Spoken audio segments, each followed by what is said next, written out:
You're listening to RynoRyder's podcast. This is show number 5. If you've listened to any previous episodes, thank you very much. If this is your first time, this is a show that is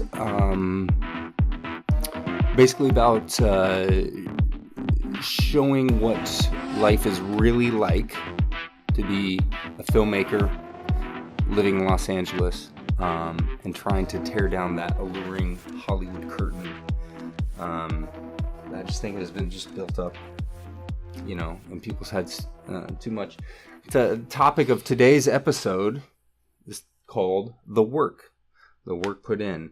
This episode is sponsored by nobody. I'll sponsor you. If you would like to be a sponsor of this show, this is the point in time where I would give you a very well-written, very smart and intelligent, incredible plug for whatever it is that you would like to promote. And I am joined today by an actor, a friend of mine, and an all-around very good-looking dude, Micah Parker. Micah, thank you for being here. Dude, thank you for having me, man. And it's an afternoon show, so we're drinking Coors Light as well. Coors Lights. Yeah, man. Thanks for having me. I was, I think I told you I'm gearing up to start my own podcast. So you're asking me if I knew any guests. I was like, yeah. Yeah. Me? I was like, I just randomly laid out, had 3 of them last week, and then I was like, shit, I need more people to be with me. And Josh was supposed to be here today, but then texted me this morning he couldn't be here. Yeah. It wasn't our game on Sunday either. And yeah, he's kind of dipping on those, huh? Yeah. I mean, it's when Sunday rolls around, sometimes you're just like, you know what? I either need to chill or... Let's give the 4 people that are listening to this, let's give them a background real quick about, give me a 2-minute background. You want the macro, backrow. Macro. Macro. All right. So I am Southern kid from North Carolina. Was raised there just outside of Charlotte. Mom, dad, older brother, older sister. So I was the baby.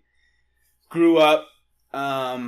Was always kind of creative, whether it was building things around the house or whether it was putting on a musical with my brother and sister and friends for my parents, or, just random stuff. I loved entertaining people. And so at a young age, my dad started putting me in plays in church and stuff like that.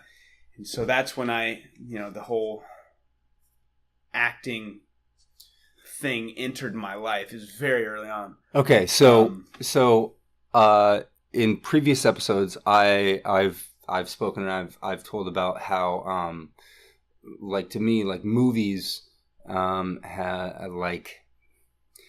really kind of almost here's what I said. Movies never let me down. They never let me down my entire life. There's bad movies, but a movie, the experience of watching a movie has never let me down. So they literally help raise me as a kid. Yeah. Especially growing up. I mean, you went to Blockbuster on a Friday night. That was the best. I still have this image of my mom walking out. The youngsters, that kid next door will never know Blockbuster. I know. I just remember. What was your go to movie? The 5-day rental. I was gonna watch it every day. Oh, man. Well, I remember my mom coming out one day, and we were all waiting in the car for her to come out with a movie, and she would always just surprise us. And she walked out, and she had Blank Check. You remember that movie, Blank Check? I saw it in theaters, bro. I saw it in theaters! I mean, I was probably 5 or 6. I was... I don't know. I was 12, 11. Yeah. I saw it in theaters with... Yeah, it was a random thing. But, I wish I would have seen that in theaters. Darn it, I missed that. But I remember her walking out. She was I got it, and I was like, "Is that Blank Check?" I actually just watched that again recently, which is funny. But that is my memory of Blockbuster is Blank Check. Yeah, I guess. But yeah, I think you're right. It's that the movie experience for me was always, I mean, that was a moment where I was going to be together, whether it was my friends or my family, and we were going to get into the movie, because there wasn't all the distraction. Yeah. You didn't have screens around everywhere. So when a screen came on, it was like, oh. Yeah. And I was enthralled in movies. And, yeah. So acting came in early on, movies and all that stuff. And then... Do you always want to be? Because, like, when I was a kid, like, I assume as everyone... Like you said, you put on musicals, plays, whatever, and stuff like that. I would do the same. Like, I would always make movies, with my friends, in camera and stuff like that. And I always, like, put myself in them. And I always thought, like, I'm going to be this... I'm going to be like Schwarzenegger. I'm going to be the biggest movie star in the world. But like, I also wanted to be like the biggest filmmaker, like Spielberg in the world. I have now like punted acting. It's extremely difficult. I know I lateraled. Yeah, I know my limitations in it. I know what my strengths and bad. But it's like I'm no longer going to pursue it. Right. I'm going to I love being in front of a camera. That's fun. I love the attention. Younger brother syndrome. I'm the youngest as well. Yeah. So that has something to do with it, I think. But like, I always like put myself in it. So were you like when you were a kid, what was your role? Like, what was the dynamics in terms of like these musicals that you put on? Were you like the showrunner and the face, or were you just the face? I would say I was the actor producer very early on. Yeah, I mean, I love to have control over the way everyone was standing and the way it looked and the way it was going to be received. I mean, all those things were they were instilled in me. I guess it was like instinct. But then also, no one else was going to be the face besides me, and it wasn't that I chose. I think it was just kind of like people were like, yeah, you're going to be the star, obviously. It's like we're all doing this with you anyway. I remember sister and I... How much did... No, go ahead. I was going to say, I remember my sister and I actually... we went to this summer camp growing up. It was a church camp, and so every year they had this talent show. And so I would think about this talent show for months, man. Planning out, what the performance was going to be. And I knew people were going to get up there and like lip sync to songs and whatever. I was like, no, this is going to be production. So I remember my dad had told me about this thing he did in college where he put pants on his arms and put his hands into shoes and covered himself up with a coat so he looked like this little man. And I was like, let's do that. So I got my sister. So I like got these kids' clothes. I put them on my arms, put my hands in the shoes, and my sister put her arms behind me. So we looked just like this little man. Yeah. And so we had this whole performance to I Believe I Can Fly, where I'm like up, like floating around, and went and freaking crushed it. Do you have video of that? There's you videos. Should post it there immediately. There is VHS tape somewhere with this at Mom. Micah Parker. Yeah. Link it up right here. Linking it. Yeah. But yeah, it was that. So my sister's like, yeah, you're going to be the face. It was just, I was always wanted to be the star, but I also really wanted to tell stories my way. Okay. I didn't want to include anyone. It was just, We'll get into the topic, and start going through this, because this is a show about the industry. We're both in the industry. I'm very passionate about it. We obviously both love it.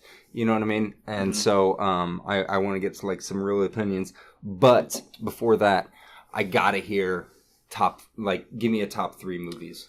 Because I had another kid on there who was 23. Yeah. He worked here, and like his top 3 were like, it was crazy to think. He's like, number 1, Inception. And I'm like, yes! Yeah. Like, that's great. But you might think that about my top 3. I don't know. I mean, let's see here. It may sound crazy. The number 1 for me is The Patriot. I know. I love that. You told movie. me that before, and I told you. Do you know that is the very first DVD I ever owned in my entire life? I had the double box set. The very first DVD I ever owned. This was like when the DVD first came out. The first DVD I ever owned was The Patriot. That was the one to have on DVD, man. Because it was rewinding that thing was a bitch. It was a gift to me because it was a gift from. This is really weird, but my mom worked was a secretary at a Catholic church, right? Mm-hmm. Went to Catholic school, K-8. A good friend of ours, priest, Father Dennis Robb. He, you know what I mean? To this day, he just sent me a letter like on Christmas. You know what I mean? Just like encouraging. Awesome. Yeah, it's super cool. So Braveheart, right, is like in my top 5. Yes, like that's my jam. Patriot came out like after it was supposed to be like the next Braveheart. And it was like and it's good, you know. It's no Braveheart, but the point is that he knew that like I loved Mel Gibson and Braveheart, and so he bought me that in DVD, and it was like, and he was always like kind of like a little like on the cutting edge, like, you know what I mean, like knew what an MP3 was before like anybody else did. Of course, like people. And like, so I was like I didn't even have a DVD player. I had no way to watch it. It took me like a month until I got like a DVD player. But I had the DVD of it, so DVD player. Yeah, man. So I don't know. I saw that like I think that was the first rated R movie I ever went into. Honestly, I know. It's probably not the first one I watched. And by the way, I went to the theater and saw. Like if they made that movie, if they made that movie today, it would have been PG-13. Yeah, totally. But like which seeing every other Roland. Remember that scene where the ball rolled? Dude, I love Roland Emmerich. Oh man, yeah. So I've probably seen that movie like 100 times. I'm not kidding you. I would be able to watch that movie and quote every line. So that's probably number 1. I'm gonna put Forrest Gump up there as well. Great. And then, gosh darn, what is number 3? See, these are all kind of newer-ish, I guess. I would put Saving Private Ryan up there as well. Saving Private Ryan is my number 2. Okay. Yeah, I love that movie. It's incredible. Yeah. Okay, let's dive in. So I got 3 topics today. We're talking about the work, and what I mean by that is, I mean it spans probably any industry or job or whatever, you know, or career path you want, but like things don't come easy, and you need to put work into it to achieve what you want. In this industry, there is a ton of quote unquote work being done, right? But when it comes to like actual, you know, emailing 50 fucking people, you know what I mean, and getting 49 nobodies and that one, you know what I mean, and it gets you putting your numbers out there. one step up, one step up. Yeah, exactly. So I chose to do, or I picked 3 I's, right? And the 3 I's we're going to talk about are inspiration, intelligence, integrity. So start with the inspiration. We kind of actually already touched on that in terms of like you said, it was just kind of like, I don't know, it was just born in me. You know what I mean? Like I never knew anything else. I never knew. I've told this story on here before, but I'll tell you, like freshman year, high school, Mr. Corbett, video production. I took his class every fucking, all of high school. Didn't give a shit about anything else. Yeah. And like very, very, very early on, he was like, RynoRyder, because he still calls me RynoRyder. He's like, Ryno, you need to be in Hollywood. Like, you need to be in LA. Like, ditch everything, go. He was the And then dad, you know, and then after high school, is like, all right, that's what I want to do. And then dad's like, no, you need to go to a university. Okay, well, I'll just kind of float on this one. You know what I mean? Like, really drift. I mean, like, looking back and looking on, it's like, it's insane how long I just kind of like drifted off. You know what I mean? But like, everything I did, and I was like a very successful general manager for a multi-million dollar, you know, restaurant franchise. And like, wait, what was it? Hooters. What? Yeah. Nice. Yeah. Great times. But like, you know what I mean? Like, I was always successful. Right. I was always good at everything I did because I have I was just born with work ethic. My wife has work ethic. Yeah. She hates her fucking job. You know what I mean? The GM's a fucking moron, but she's not gonna slack off. You know what I mean? She has work ethic. Like, if you commit to like, well, I'm here, I'm doing my job, you may hate it, but you're gonna do it better than anyone else. You know? I think it comes down to just having that self-worth that says, you know what, I might not like this, but I'm gonna fucking go as hard as I can. I'm gonna do it to the best of my ability, whatever it is, and finding, just allowing that to be your true purpose, which is to crush everything you do. Yeah. You know. So I've always had that like mentality of that work ethic, but it wasn't until like 3 years ago, man. Yeah. That I was like, wait a minute.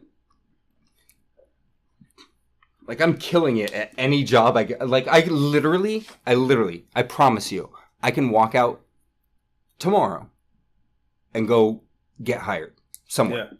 I've done it twice in a day. Like, just, it's like, Abby's like, you need a job. You know what I mean? Like, yeah, okay. And okay, I walk out. It's just, it's. I mean, dude, I feel you on that. Like, I always just knew, I'm like, if I put myself in the position to do it, I will do it. Yeah. Which is what, okay, so to get back to the inspiration thing, I did start acting at a young age, but I didn't know what the hell I wanted to do coming up through high school. I mean, I was fairly awkward, to be honest. I wasn't, I kind of bloomed late.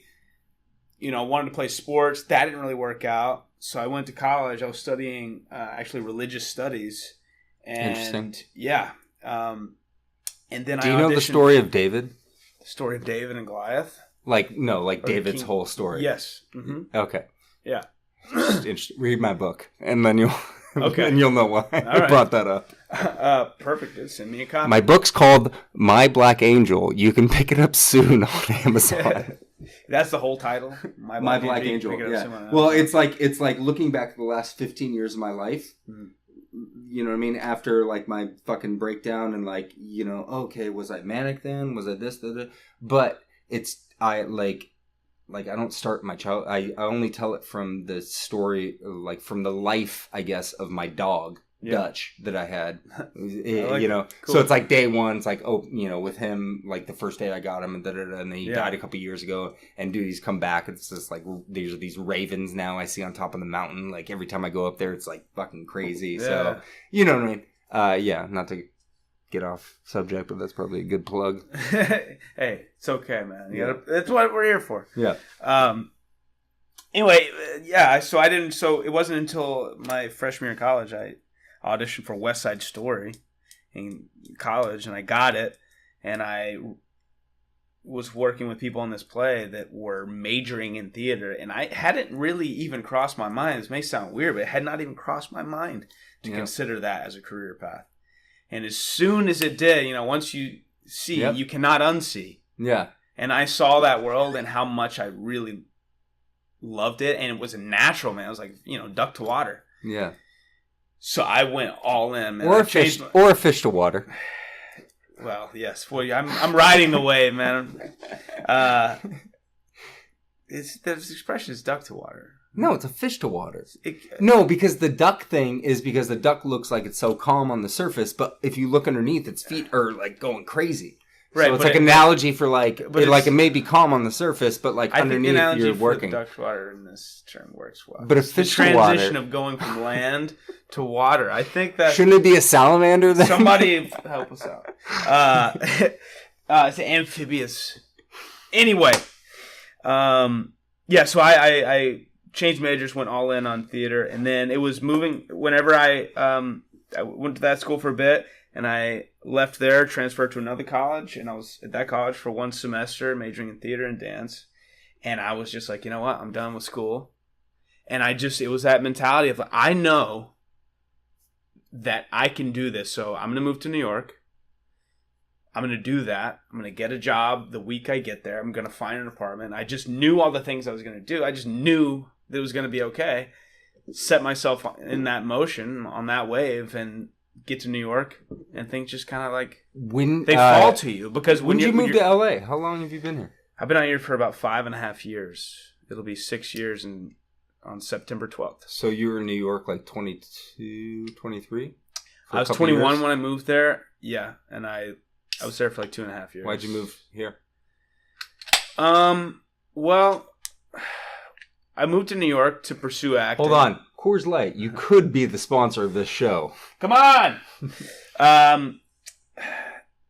I moved to New York to pursue acting, but very quickly, New York just had me pursuing New York. You know? Yeah. Where I was just surviving and partying and surviving and partying. You would have been doing, I mean, you do the same thing out here, though. I mean, for sure. Yeah, of course. But I happen to be doing it in New York. You know, I grew up fairly strict religious background. So when I went to New York, it was like, that was my time to see, what is this world, you know? Yeah. How strict are we talking? Like, you want to? Can we get into it for a sec? We got time. We can get into it. Yeah. Like how? Like okay, so like I went Catholic school, K through, right. You know, but like did it whatever the fuck I want. Well, I grew up Southern Baptist. Okay. So,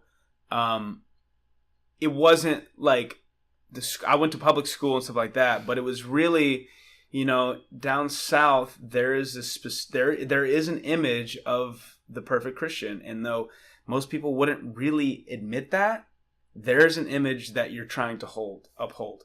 And that's the family image, the personal image, and then, you know, how you are seen to the rest of the world. So I was caught up in that. And it was so much about, how, you know, appearing correct. Now, I'm not to say that there wasn't a lot of true spiritual happenings going on, because there was. I quick interject. I no longer refer to it as God, but I know there's like this being because it spoke to me, and so I say like the universe or whatever it is. You know, man. Yeah, I think sometimes you get tripped up on the word, because here's what happened is, God was kind of, we adopted this image of God.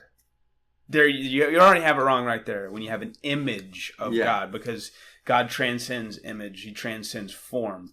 But I grew up, you know, with this image of God that was an old man with a beard on a throne. Sure, you know, yeah. What's the difference between that and Zeus? But it was just what the culture was. It was what was passed down and passed down and passed down, and I was in it, but I was even in high school and going into college. I was like, that something feels, I'm experiencing more than this is really telling. And so going to New York, I was like, maybe it's just not what this is. Maybe it's not Christianity. It's not religion. It's when you moved to New York, did you ever seek out like a church nearby that you could go to? I did. And did you go? No. I know. I did the same thing, dude. When I moved to LA, I was like, I'm going to find the local Catholic school or church. Here's the thing. I go to that, and I was like, oh, there it is. Later Sunday, I'm fucking play Madden. I mean, it wasn't like, it was, I needed to search a little bit more. I need to understand what God was. And you say, you know, you don't say God, you say universe. Well, we're saying, we're talking about the same thing. It's easier for me to say the word God, but like that throws people off because they're like, oh, you're super religious. Well, I'm like, they have no, the I'm fucking not. Yeah, exactly. Image. Yeah. But the more I have no problem saying God, because I've experienced. Yeah. You've experienced the powers that be. I mean, we're experiencing right now. We're breathing. What is that? Right. You know? What is that leaf? You look at it. There's life there. Life. No, I planted that tree. Like that's a fake tree. I'm just kidding. But yeah, no, I hear what you know what I'm saying. Yeah. So, but it took time to get there. So I heard someone say the other day, they're like, it's like religion was this old chair that was in my living room that I just looked at, but I kept it there because it's the only chair I had to sit on. But then there just came a day where I didn't want that chair anymore. That chair didn't appeal to me anymore. So I got rid of it. And for a while, I didn't have any chair. Yep. It just kind of floated around until it found its way to me. See, my thing was like, I 100% understand where you come and agree with you.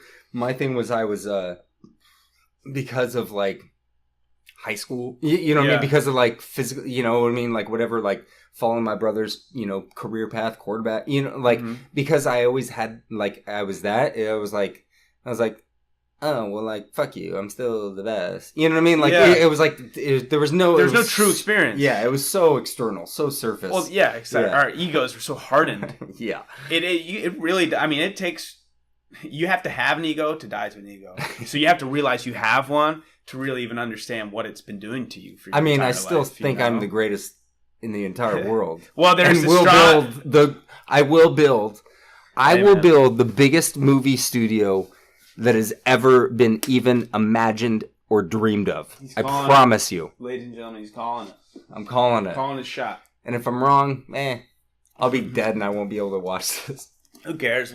We'll never even know if you're wrong. All right. So, that was good. That was good stuff. I want to keep going because we're... I could talk for freaking hours on that, man. Okay, so... Film is an art. We got pretty deep. Let's... anything off the top of your head you'd be doing otherwise? Like that cliche question. A, I'm a Scorpio. B, I'm fucking super, like... I'm able to, like, manipulate discussions and stuff and make people be like, what the fuck? Yeah. And I'm like, no, I'm right. So I would kill as a lawyer.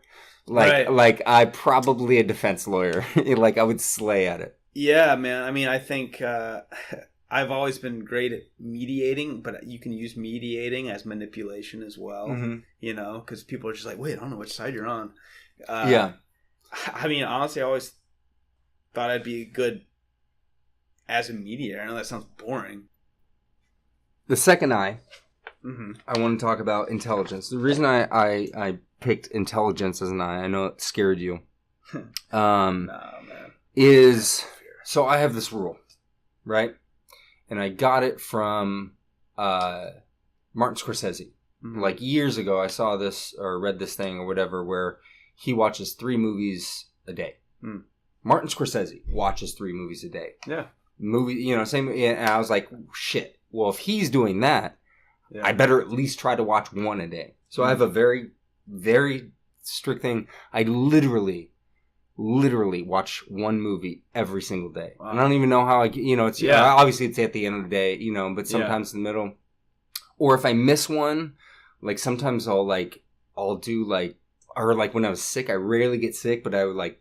I just fucking sat, dude, 5 movies, 6 movies I kill out. And I have to see everything. Yeah. Because I need to take that data in, run it through my system in terms of like the actors, the writers, everything.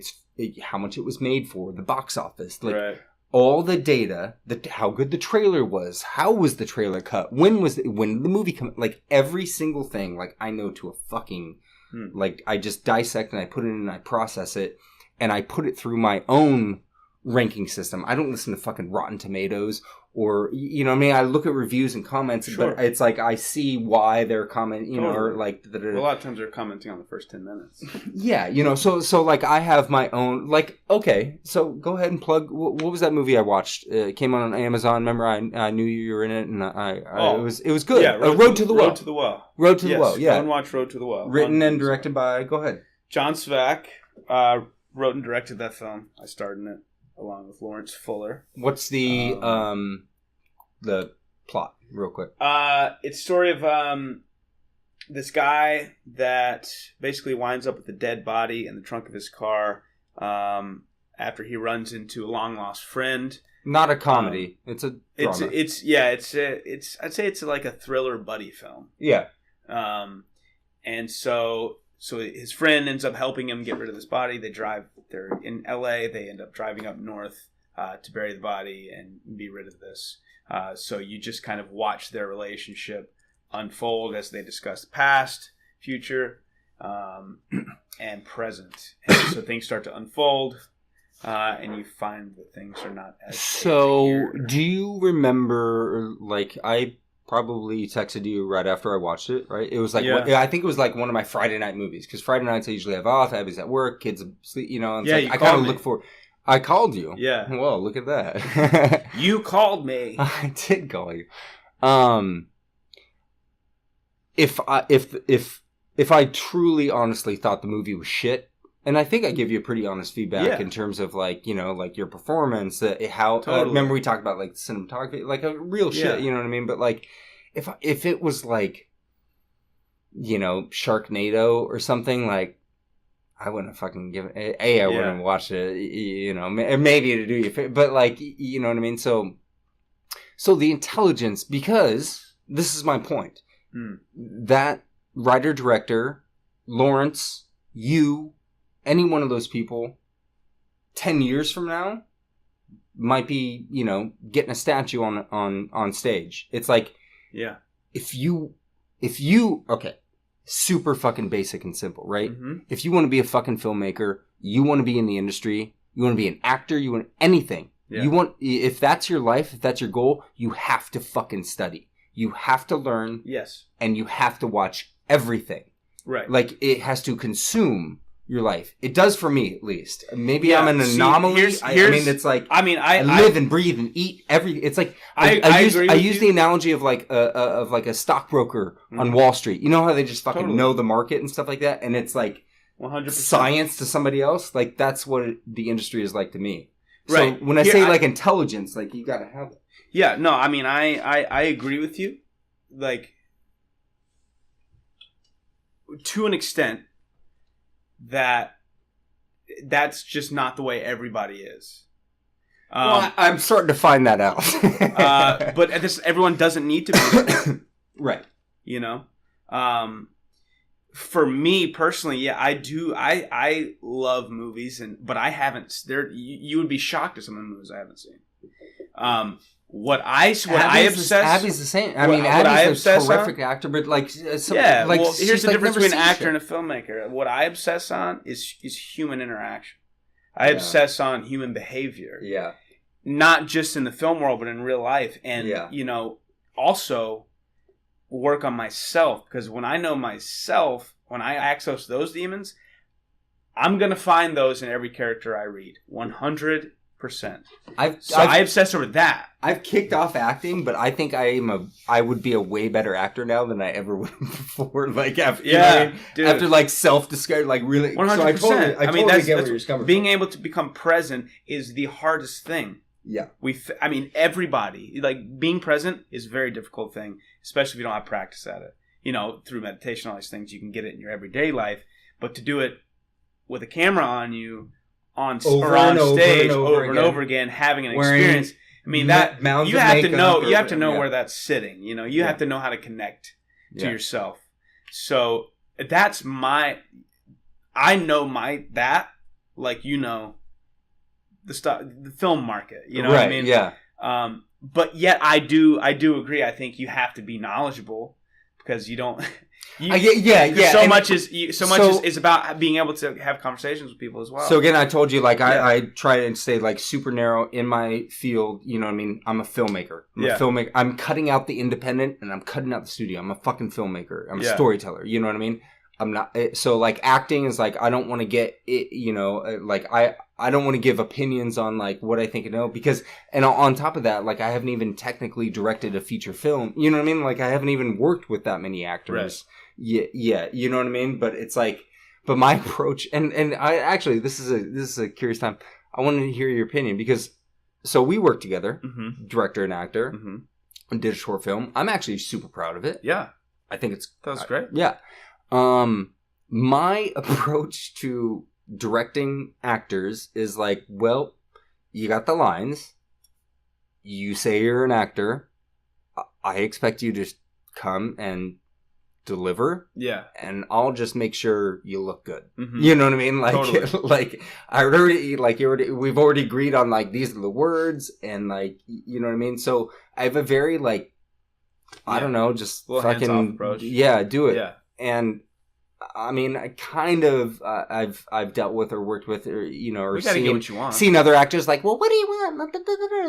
You know what I mean? Like, you know, like at our level, in terms of like, you know, they're not stars or anything like that, but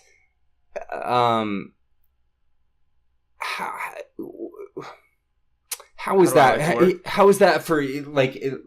Do you agree with that approach? Oh, I think I think there's so many ways to get what you want as a director. I mean, I think as an actor, yeah, I'm going to invest in the circumstances as much as I possibly can and immerse myself in the paradigm of the character that I'm going to be playing.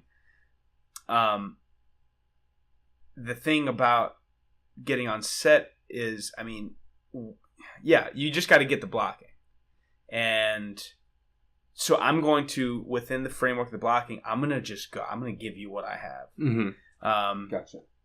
So, but I can imagine if it was completely off, you would have to corral me back in. So I think it's, when you're fortunate enough to work with good, I'm not saying I'm a great actor, but I do work very hard. I think you're a great actor. Thanks, man. I will say, Micah Parker is a great actor. I appreciate that. But like I think there's a million different ways. I like it. To answer your question, I like to have free range because you're gonna get something different anyway. So the more I feel free to do that and to explore in that way within the scene, you're gonna get a better performance out of me anyway. And you have the self-confidence or whatever to like not give a fuck if you come off looking and they're like, that was dumb, like don't do that, you know what I mean, like I see the choice you made, but like that was dumb, like come back. I think it's having confidence in what you said, which is, I'm the actor, you're gonna let me go, I should be able to know what I'm doing. So okay, then I can feel confident that they're not gonna think I'm weird if I fuck up. But if you know what I mean? If you make a choice, you make a decision in a scene, and the director comes to you and is like, "That's fucking dumb. What are you doing?" Like, you can take that hit, yeah? Or does that hurt? I just got to reframe it, you know. Yeah. Some directors are a little. Some directors really aren't thinking like, how is the actor going to take this? Because you have some actors that are really sensitive, and so if like you're just like, don't do don't do that with your pen. That's weird. Sorry. You know, like, so, you know, then you're thinking, oh, gosh, okay, I can't do that with my pen. I don't really, I think negative commands are not really going to give an actor the best, you know, that's actually, that's some good, that's good. I like that. But it of course happens. There's so many directors do that. Yeah. So if I take that, I just keep my hands down. Yeah. I just don't think about it. I'm saying, okay, he doesn't want me to do this, without letting that, you know, interrupt my flow. It's not always easy, but that's what you try to do. So, to wrap up the intelligence topic, right? I mean, we're on different sides of the field. You know what I mean? In terms of like, you know what I mean? And so actor, you know, and I totally agree with what you said in terms of like. And that makes perfect sense. Like an actor, like they more like study humanity. You know what I mean? Dude, that's their daily job. That's their daily job. But that's me. No, that makes perfect sense. I really think that like any actor worth their fucking salt. I'm also just using that because you would be surprised at the movies I don't watch. So I'm just covering my ass. You know that too. I won't put you on blast. Okay, so but from the producer side, let's say producer, filmmaker, right? Whatever. Every day I read all the top stories on IMDb app. I read The Hollywood Reporter. I read Variety. It's me looking at the market. There is a certain administrative aspect on my side as well that I have to maintain, just like that stuff. Yeah. But you know, like. But 98% of the stuff that you're going to read on there isn't going to apply to your career. But that's what I'm saying. Like, you're a producer, you're on my side. Yeah. Dude, you don't know what's going on. Knowing all of that, knowing everything, and then you happen to run into so-and-so, and you're like, oh, your movie made X amount of dollars and had this, and you know, and you're able, and they're like, where the fuck? Like, I've had that happen so many times. Of like, I've met that person, you know, at Sundance or at a bar, you know, whatever, and it's like, great story. I met this composer during this last year at Sundance. Film composer out of the UK.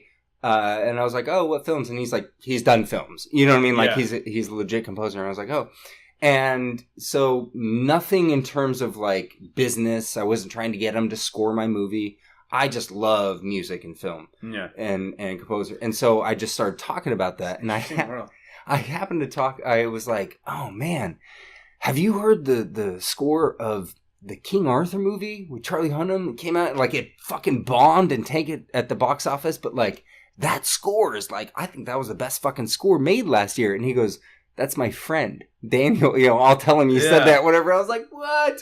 But, like, not seeing that movie, not knowing who directed it, not knowing that would have never came up. None of that, you know. And it's not like, and it's not right. and I'm not expecting anything out of it. It's just like, it's an interaction. It's that moment of like, oh shit, this guy, because you can see it in their face. Knowledge is only power if you use it. You know? So like you, yes, of course you should. You would never have that experience had you not had the knowledge, right? Or listen to the score like 1,000 times. Totally. Yeah. And obsess over it. You know, it's what you do. It's what you love. You obsess over it. Shout out to Guy Ritchie. All right. And Charlie Hunnam, actually, who sat at my bar once. I should have gone to talk to him. And he was like looking at me because he could tell I was like looking at him the whole time. And it was like a day and it was slow. Should have fucking gone up. And it was before I'd watched Sons of Anarchy. Oh. But Pacific Rim, which actually I'm seeing the sequel tonight. Yeah. Sneak preview, baby. Pacific Rim is like one of my top 10 like favorite movies. I feel like every time I've been over at your house, that movie's been playing. Well, it's Cannon's favorite movie too. That's right, it's Cannon's favorite movie too. But like, and so I was like, I want to go up to him and be like, Pacific Rim like changed my life, and I put myself in his head, and I was like, I know he would think I'd be like, Sons of Anarchy is the greatest thing ever, and I'm like, I've never seen Sons of Anarchy, but like Pacific Rim was awesome. So that's my Charlie Hunnam story. The third topic, the third eye we're going to get into, and then I'm going to give a little movie recommendation. I give a movie recommendation. Cool. I'll give one as well. The last one is integrity. Okay? Mm-hmm. What I mean with that, I have right here, you can see on my laptop, I wrote and taped on there, work with integrity to tell a great story. Okay? I like that. And the example I wrote down here for integrity is actually going to maybe confuse people, maybe not, you know, they won't understand it. Let's have it. Let's talk about The Passion of the Christ. Okay. All right? Let's talk about that movie for a second. Okay. 2004, 2005-ish, we all kind of knew where Mel was. This was like, racist rant, you know, pre that coming out, but still already kind of, you know, pushed aside, ostracized from Hollywood, attacking literally religious boy, right? Literally the biggest subject ever. Mm-hmm. Before camera even, you know, went to roll, tons of press and people already saying boo or yeah, everywhere. Yeah. Nobody would fund it. He pulls out a checkbook, writes a check for $30 million with tax and, you know, whatever, and fucking makes the movie himself because, I don't know, he thought it was a good idea. Yeah. And he thought the story needed to be told. Mm-hmm. And what happened, it became the most successful independent film ever made. Yeah. And on top of that, as a film, like religion, everything aside, as a film, it's fucking incredible. It is. It's fucking incredible. Yeah. I mean, I remember I saw it. So I don't remember how old I was. What year did that come out? 2004 or 5. Okay. So I was probably about 15, 16. So I was church days. So I went with the church group to go see it, which very different experience. You know what I mean? Because you're watching. It's watching. It's watching a porno. It's watching a porno with your parents. Like that uncomfortable. I would think it would be like the same type of situation. That's right? Such an interesting analogy. I mean, it was just like porno with your parents. Gosh, that would be awful. It was just heartbreaking, really, because you're watching a man that you love surrender, complete surrender, which the surrender, that's the passion of the Christ, the surrender, and the giving over to love, which I think that's what makes that story so beautiful, and that's ultimately what makes the Christian message beautiful. You know, it gets a little mixed up with the stilted literalism and all the stuff. So much, yeah. But it is a life-changing message, being able to surrender to love and, and your fellow human. Dude, that's the teaching. So that movie, it was huge. If you listen to like episode 1 or you read my book or whatever, like it's detailed in there. Yeah. But like when you say that, like the surrender. Yeah. Like, yeah, I did the fucking same. It was literally like message coming to my head. Like, you don't have to do this. You don't have to do this. But if you choose to do it, you're going to do this, which is going to help save the world. However, you have to surrender. You have to give up. You have to say, yes. Dude, I stripped my fucking clothes off on the dirt and screaming, take me, take me, take me, take me. Like, do it now. Because I was like, just fucking get it over with. Like, I debated it for like a long time in my head and finally said, fuck it. I'll do it. Fine. Fuck you. You know what I mean? Like, get out of my head. Yeah. And fucking did it. So that surrender is like, yeah, that's powerful. Would you say that's God? Huh? Would you say that was God? I know it was. Yeah. Yeah. Yeah. Yeah. See, the experience Dude, is real, but the thing is, like, so that is your experience. We all have the experience, but I think we've shut out the experience for the sake of being correct in our religious doctrines. I don't think, you think everybody's had, not everybody's had that I experience. think people, no, but everyone's breathing, everyone's... Sure, their eyes have not been open to the experience, like... Yeah.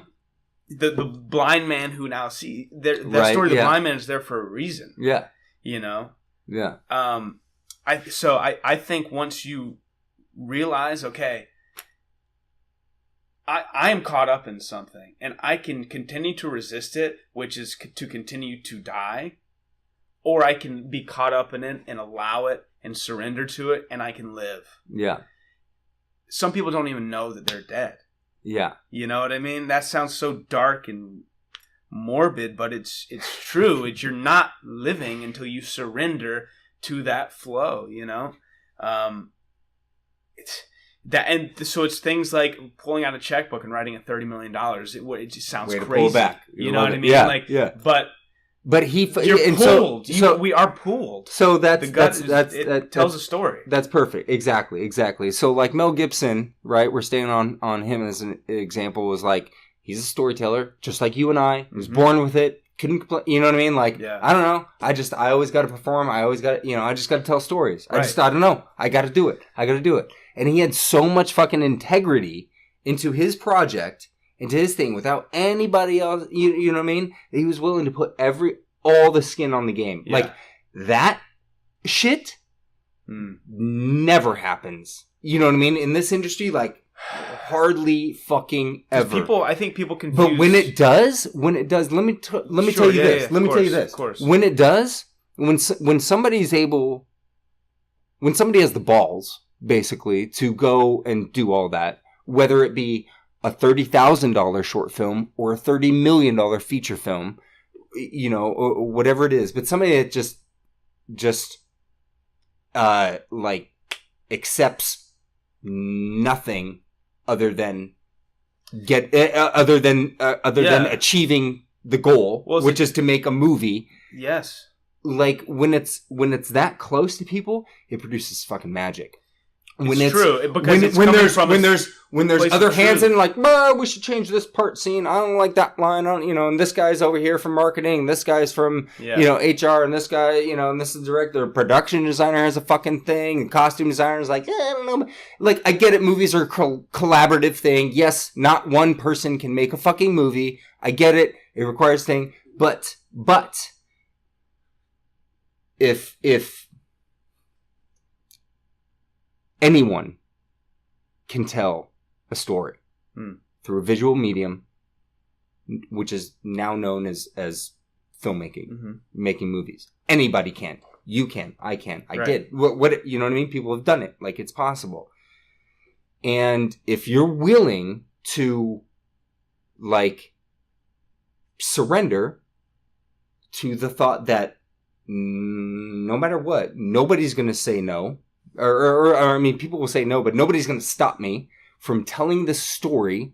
It could be high school girls getting stabbed and, you know what I mean, like a serial killer, or it can be a father dealing with his son's diagnosis of cancer, whatever the story is, we all have the capability to do it. Yes. We all have the capability to do it. And if you hold on if you hold on to that message, to that truth in whatever story you're telling, and you're doing it honestly and you're doing it with love, you're doing it, out of good and not out of, spite or revenge or something like that.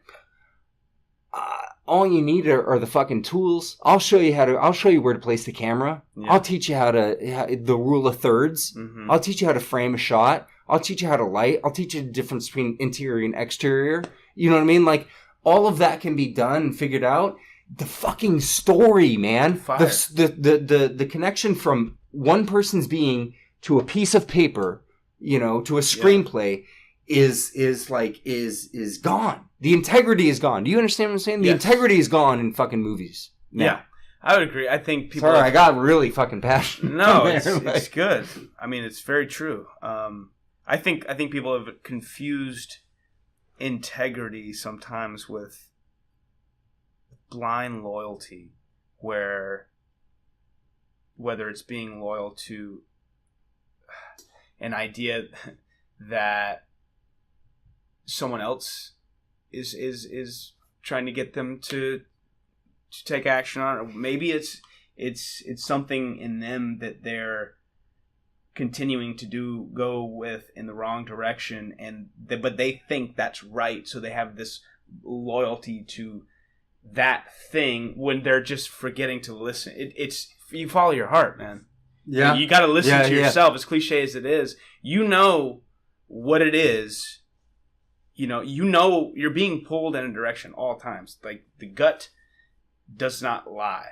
Yeah. It really, it's telling you something. So I think it's the integrity to that,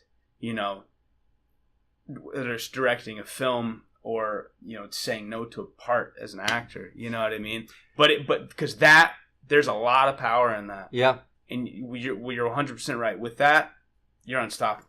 Yeah. That's actually a really good way to wrap it up. That's a really good conclusion. I'm going to go into my movie recommendation, which ties into this. So we're talking about integrity. And what's funny is, like, a couple of, like, the movie suggestions, like, because I try to pull, like, ones that, like, everybody I went to film school. Yeah, of course they've seen these movies, but then, like, I talked to, like, a 23-year-old kid and he's like, what? Yeah. Christian Bale was in a movie before Batman? You know what I mean? Like weird stuff. So, and I'm sure you've seen this movie. I'm a huge fan of the director, the writer-director, and the reason I picked this movie out in particular ties directly in with integrity, because I know the story. I've watched enough interviews and stuff like that about it. The movie is The Grey, starring Liam Neeson, written and directed by Joe Carnahan. You've seen it? I actually have not seen it. So this is great. Okay, great. So, if you haven't, go see it. Okay. I won't give any major spoiler. You get, the concept, right? Like, yeah. Up in the, it is a... So here's my Grey story. Right. Again, I got to see everything. And this came out before Abby and I had a kid. So before we had a kid, we were in a theater once a week, dude. Yeah. Once a week, we would see just whatever. Like, we saw Legion, with Paul Bettany in theaters. Like, we made out, halfway through it, and I fell asleep or passed out, whatever. But, like, that's how we just went and saw everything. So The Grey came out in January. We're both, Liam Neeson fans. I love Joe Carnahan. I know his now. I'm like, this is weird. It's coming out in January, and the trailers, the TV spots and everything it's Liam Neeson versus wolves. Yeah. Right? The opening shot. The first 5 seconds, right? We're in a theater, and the opening 5 seconds, and I lean over, I'm like, holy shit, I wasn't expecting this. She was like, me neither, I don't know. And we're like, oh fuck. Like, it's like an art film. Yeah. It's fucking incredible. It's like it's literally an exploration of, like, just humanity, and the story behind it is like, dude, they went and shot for, like, I don't know, 35, 44 days, something like that, up in fucking Canada, like in the snow, like feet and feet and feet of snow. And they just, and I saw this interview with Carnahan and Liam Neeson. And they were just talking about like, they just knew, like nobody complained. Nobody did shit. They all knew they were going to be freezing cold, eating shit the entire time. But Carnahan knew it, like exactly, you know what I mean? Like, I need this shot, guys. Like, let's move on. Not like overworking them, just getting it in. That's fucking, that's integrity, dude. That's integrity. 100%. That's leadership. That's a fucking, you know what I mean? That's a boat I'd get behind. Yes. You know what I mean? And so that's my movie recommendation is The Grey. Joe Carnahan. Ties it in with integrity and all that. Last thoughts. What do you got, Micah? Anything? Oh, man. I mean... They're intense, right? These are intense. No, it's great. Yeah. I mean, I guess maybe I would say come check out my podcast. There you go. If you don't mind. The Deep Podcast. You can check me out on thedeeppodcast.com. I'll be launching... sometime late May. You're going nice around the same time, maybe. No, March. You're going March. Okay. I'm March 28th, baby. Wednesday, March 28th. Yeah. Every Wednesday, I'm pumping these out. I was gonna push it up a little bit. I mean, it may be a little earlier, but we'll just keep whatever works. Yeah. Anyway, thank you so much for having me. Honestly, thanks for being here, dude. I like digging in. So that's let's see. What do we got? So oh, next show's topic. This is a good one. Maybe sit in. Maybe we'll make it like a group thing. Family and friends. Oh wow! Then we could really get into it, dude. How many times here? What do you do for a living? Yeah. Oh. Right. Totally. So that's next episode. In the meantime, this was good. This was fun. Yeah. Micah Parker. Thank you for being here. The Micah Parker on Instagram. Micah Joe Parker on Twitter. There you go. And in the meantime, go make a fucking movie, bitch. Get out there and do it.